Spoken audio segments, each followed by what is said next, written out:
दोस्तों, स्वागत है आप सभी का डिबेट चौपाल के एक और नए वीडियो में। दोस्तों, श्री राम मंदिर के ध्वजारोहण के संबंध में डिबेट चल रही थी, जिसमें समाजवादी पार्टी के प्रवक्ता कहने लगे कि जब भगवान बुलाएंगे तभी अखिलेश यादव मंदिर जाएंगे। दोस्तों, इन लोगों को ऐसा बोलते हुए शर्म भी नहीं आती। मस्जिद जाने के लिए तो हमेशा तैयार रहते हैं। इसी पर अमिताभ सर ने इनकी ज़बरदस्त धुलाई की है। वीडियो बहुत मज़ेदार है, इसे अंत तक ज़रूर देखें और वीडियो को लाइक, चैनल को सब्सक्राइब करना न भूलें। धन्यवाद। चलिए शुरू करते हैं। पिक्चर चालू करो बे। अभी मजा आएगा ना। अखिलेश यादव, ममता बनर्जी, लालू प्रसाद यादव, राहुल गांधी, श्रीमती प्रियंका गांधी, श्रीमती सोनिया गांधी, ममता बनर्जी, इनमें से किसी ने ये नहीं कहा कि आज आत्मा प्रसन्न हुई ये दृश्य देखकर कि रामलला के दिव्य नव्य भव्य मंदिर के शिखर पर भगवा लहरा रहा है। वो कोई अयोध्या नहीं बनाएंगे, नया प्लाट खरीद के कुछ अपना करेंगे क्या? अयोध्या तो अलग नहीं हो सकती, नहीं। पार्टियां अलग हो सकती हैं, अयोध्या तो अलग नहीं हो सकती ना दूसरी हो सकती है अयोध्या। कोई आत्मीयता नहीं बची, इतना भी लगाव नहीं बचा अयोध्या से। जिस औपचारिक तौर पर बराए नाम ही सही 4 लाइन टाइप कर देते, दिन भर जाने कितने ट्वीट खड़खड़ाते हो आप लोग, अल्ले बल्ले कहां के नहीं बोले। क्योंकि आप लोग कहते थे राम को बीजेपी की है, राम तो हमारे उनसे ज्यादा है। तो मैं इस गलतफहमी में पड़ गया कि शायद आपके ज्यादा है, लेकिन ऐसा कुछ दिखा नहीं। दुबे जी, अग्निहोत्री साहब, शायद लगता है कि आपने अकाउंट देखा नहीं है। कल ही मेरे राष्ट्रीय अध्यक्ष ने एक संदेश छोड़ा है। झूठ बोल रहा है। ये फंस गया सीएम, इसे पार्टी की मीटिंग समझ के फंस गया। और वो संदेश छोड़ने के साथ ही मेरे सभी पैनलिस्टों को वो संदेश फॉरवर्ड भी किया गया है, भगवान राम के बारे में, मंदिर के बारे में। शायद अगर आप अपनी टीम से बोलेंगे तो वो मिल भी जाएगा आपको। खैर, नहीं मिला वो। आप बात पूरी करो फिर हम बताएंगे। आप बात पूरी करो फिर हम बताएंगे। मैं ठीक है। आप बात पूरी करो, लेकिन आप बताएंगे। अभी बता दे भाई, अभी बता दे। आज मुझे बड़ा आज अफसोस हुआ और ये दुखद है सनातन धर्म के लिए कि ये सदियों से हमारी परंपरा रही है कि जब भी कोई धार्मिक काम हुआ तो राजा ने हमेशा साधु संतों को आगे किया है। राजा की मौजूदगी रही है। क्या बोला तूने? लेकिन सारा काम साधु संत और जो धर्माधिकारी होते थे वो करते थे। आज आपने देखा कि देश के 4 शंकराचार्य में से कोई शंकराचार्य थे, या जिस दिन रामलला की प्रतिमा स्थापित की गई थी उस दिन 4 शंकराचार्य में से कितने शंकराचार्य थे? ये देश का दुर्भाग्य है। यानी कि भारतीय जनता पार्टी अगर अमिताभ अग्निहोत्री जी को बोलेगी कि आप सनातनी हैं, उसका सिक्का लग गया तो अग्निहोत्री साहब सनातनी होंगे। अगर उसका सिक्का नहीं लगा तो आप सनातनी अपने आप को नहीं कहला पाएंगे। कोई सेंस है इस बात की? कि जिन्होंने गोली चलवाई, लाल कर दिया, अरे आप थोड़ा इससे पहले ज्ञान ले लेती तो शायद आपको ये बोलने में थोड़ी सहज महसूस होती कि उस समय जो चीफ सेक्रेटरी थे, जो इस समय भारतीय जनता पार्टी के रेमो करम से इस मंदिर ट्रस्ट में हैं, वो उस समय कौन थे? और चुप, बिल्कुल चुप। हिम्मत कैसे हुई तेरी मुंह खोलने? बोलने दे, तकलीफ हुआ है बेचारे को। बोल। उनका आदेश क्या था? दुबे जी, अब रुक जाओ। अरे रुक जाओ भाई, ये बात जो दुबे जी ने आज उठाई कई बार उठा चुके इंडिया अलायंस के लोग। मैं इसका हर बार उत्तर दे चुका, चलो इस बार और दे देता हूं क्योंकि उनका अधिकार है, वो प्रश्न उठा सकते हैं। नपेंद्र मिश्रा की चर्चा कर रहे हैं, अयोध्या में गोली चलाई जाएगी कि नहीं चलाई जाएगी, नपेंद्र मिश्रा छोड़ो, दुनिया का कोई ब्यूरोक्रेट नहीं तय कर सकता था, 1% मुख्यमंत्री तय करता है। अयोध्या में गोली नहीं चलेगी ये फैसला बुलाया कल्याण सिंह ने किया था, बाबुओं ने नहीं। और अयोध्या में गोली चलेगी ये भी फैसला बाबू नहीं कर सकते थे। अब हमको बता रहे हो सरकार कैसे चलती है? हमको 40 साल हो गए सरकार चलती देखते हुए। कितने मुख्यमंत्री आए और चले गए। बाबू के ऊपर ठीक ना फोड़ोगे। और शायद दुबे जी मेरे मित्र हैं, लेकिन वो कई बार गुलाबी ठंड पड़ना शुरू हो गई, स्मरण थोड़ा गड़बड़ भी हो जाता है। अपर्णा लड़ रही थी चुनाव लखनऊ में, तब अलग नहीं हुई थी अपर्णा यादव। नेताजी गए, इसीलिए मैं कहता हूं मैं विचित्र आदमी हूं, मुझसे ना उलझो महाराज। नेताजी गए, अब मैं ऐसे मोड़ पर ले जाकर छोड़ दूंगा कि जहां फिर आपके लिए कुछ बचेगा ही नहीं।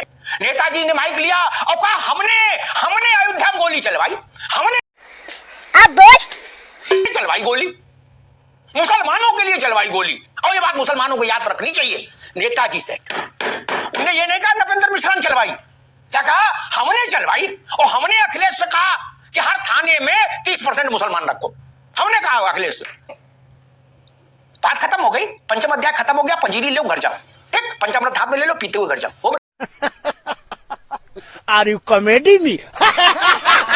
एक बात कह दूं, राष्ट्रीय अध्यक्ष ने जो ट्वीट की मैंने सब पढ़े। आज अयोध्या के राम मंदिर के शिखर पर भारत की सनातनी सभ्यता का जय घोष हुआ, भगवा फहराया। अखिलेश जी ने उस भगवा ध्वज धर्म ध्वजा के स्वागत में वक्तव्य दिया? नहीं। राहुल जी ने दिया? नहीं। ममता जी ने दिया? नहीं। प्रियंका जी ने दिया? नहीं। खड़गे जी ने दिया? नहीं। लालू जी ने दिया? जी। तेजस्वी ने दिया? नहीं। लेकिन जो हिंदू हैं और जो छाती पीटते रहे कि हमसे ज्यादा राम भाजपा के कैसे हो जाएंगे, हमसे ज्यादा अयोध्या भाजपा कैसे हो जाएगी, वो आज बिल में छुप गए। नहीं, ये लोग कहां से आते हैं ये? आप में साहस नहीं, आप राम के साथ नहीं खड़ा हो सकते, आप सनातन के साथ नहीं खड़ा होना चाहते। दरगाहें याद रहती हैं, अयोध्या का राम मंदिर और उसका शिखर याद नहीं रहता। ऐसे राजनीति करिएगा, ऐसे राजनीति करिएगा।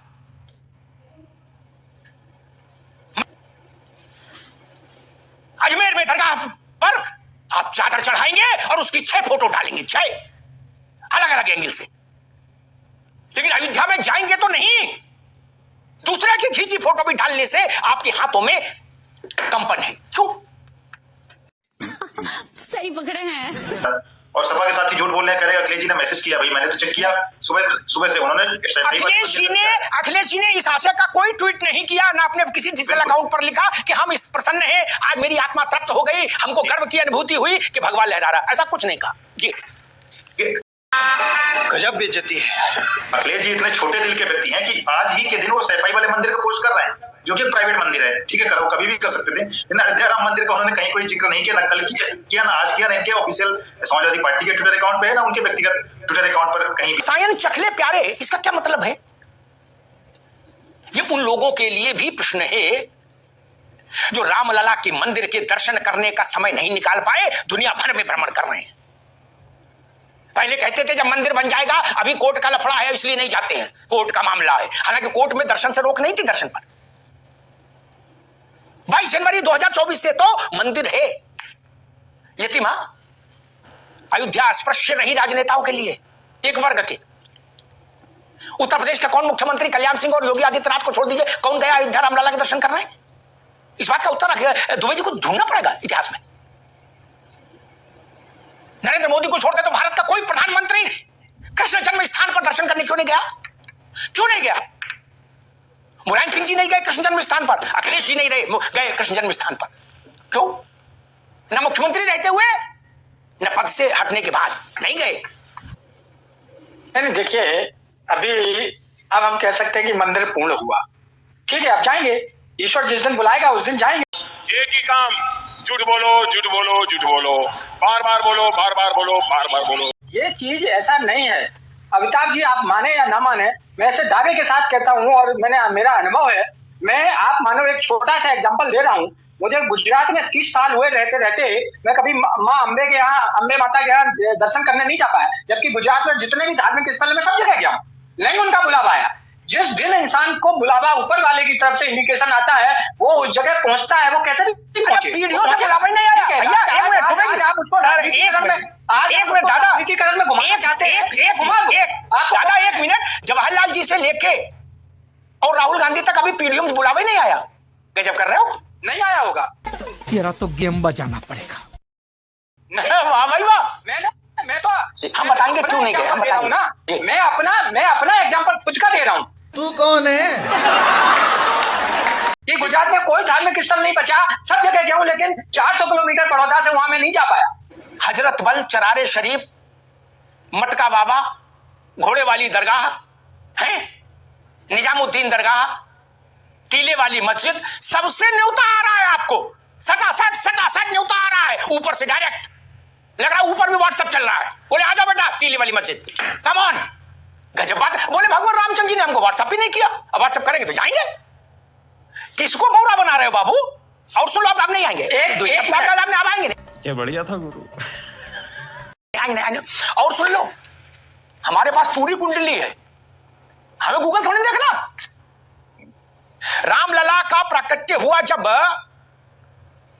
उस स्थान पर जहां आज गर्भगृह है, इसी स्थान पर 1949 का समय था। गोविंद वल्लभ पंत चीफ मिनिस्टर थे और के नायर डिस्ट्रिक्ट मजिस्ट्रेट था। पंडित जी को जैसे ही पता लगा नेहरू जी को आपके अलायंस के फोरफादर, सुन लो भैया दुबे जी, आपकी रिश्तेदारी जो हुई है उधर, उसके फोरफादर पंडित जवाहरलाल नेहरू। अरे रुक जाओ भाई, ये सब बच्चों वाला काम नहीं किया करो यार, आप तो समझदार आदमी, बच्चों वाला काम करते हो। ये रखो। तो नेहरू जी ने गोविंद वल्लभ पंत को 3 चिट्ठी लिखी कि ये बंद कराओ भजन कीर्तन, मूर्तियां उठवा के फेंकवाओ। फिर उन्होंने कहा स्थिति खराब हो जाएगी, डीएम की रिपोर्ट है। पंडित जी ने डीएम को फोन किया। अरे बाप रे, ये तो धोती खोल रहा है। के नायर को कहा ये हटवाओ। के नायर ने कहा मैं इस्तीफा दे सकता हूं प्रधानमंत्री जी, लेकिन मूर्तियां नहीं हटेंगी। वो लोग क्यों जाएंगे अयोध्या जो मूर्ति हटवाने के लिए प्रधानमंत्री डिस्ट्रिक्ट मजिस्ट्रेट पर दबाव बना रहा हो? नहीं मानता, यकीन नहीं हो रहा मुझे भी, पहली बार है ना। जाएंगे अयोध्या। अब अभी तक बुलावा नहीं आया, तब आपका पता ठीक नहीं है, फिर नहीं आएगा कभी। 500 वर्ष तक भारत ने उस सपने को जिंदा रखा, उस संघर्ष को जिंदा रखा। 500 वर्ष, दुनिया में ऐसे उदाहरण नहीं मिलेंगे आपको। और हमारे यहां की राजनीति इतनी बौनी हो गई, इतने छोटे मन के लोग हो गए कि 2 लाइन नहीं कहीं बोल पाए। दिन भर एएनआई के माइक पर अल-लेवल यूथोपिया और युगांडा तक पर प्रवचन देने वाले लोग, यूथोपिया और युगांडा तक पर प्रवचन देने वाले लोग अयोध्या पर मौन साध गए। क्यों? ये ध्वज भारत का है, ये ध्वज भारत की सनातन सभ्यता का है। पार्टियां आएंगी जाएंगी, जय पराजय होगी, राम इन सबसे परे है, इन सबसे। रामलला के दरबार में जाके आप भोग देने को तैयार नहीं हुए। 3-3, 4-4 पीढ़ियों से अवसर नहीं मिला, बता रहे बुलावा नहीं आया। बाबर के मकबरे पर इस देश का एक राजवंश, राजनीतिक वंश गया, इस बात के प्रमाण कुछ किताबों में है। क्या बात कर रहे हैं? बाबर के मकबरे पर अयोध्या जाने का समय नहीं ना। बाबर का मकबरा बगल में है आपके घर के, नहीं ना? मालूम है कहां है? वहां जा सकते हैं। ₹1.25 का बताशा और एक धूप बत्ती और फूल लेकर, एक घी का दीपक लेकर रामलला की ड्योढ़ी पर नहीं जा सकते आप। ये दुबे जी की पार्टी के वहां के सांसद है, वो अजब आदमी है। वो कह रहे हम दलित है इसलिए हमें बुलाया नहीं गया। अरे चाचा, वहां तो 4000 लोग दलित और पिछड़े वर्ग की उन जातियों के लोग जो राम की पूरे संघर्ष यात्रा में राम जी के सहायक के तौर पर रही, जो जातियां, क्या बिंद, क्या केवट, क्या मल्लाह, क्या निषाद, क्या वाल्मीकि, वो लोग गए और सबसे आगे बैठे। अवधेश बाबू अपनी लीला लिए चल रहे हैं। गजबे है भैया।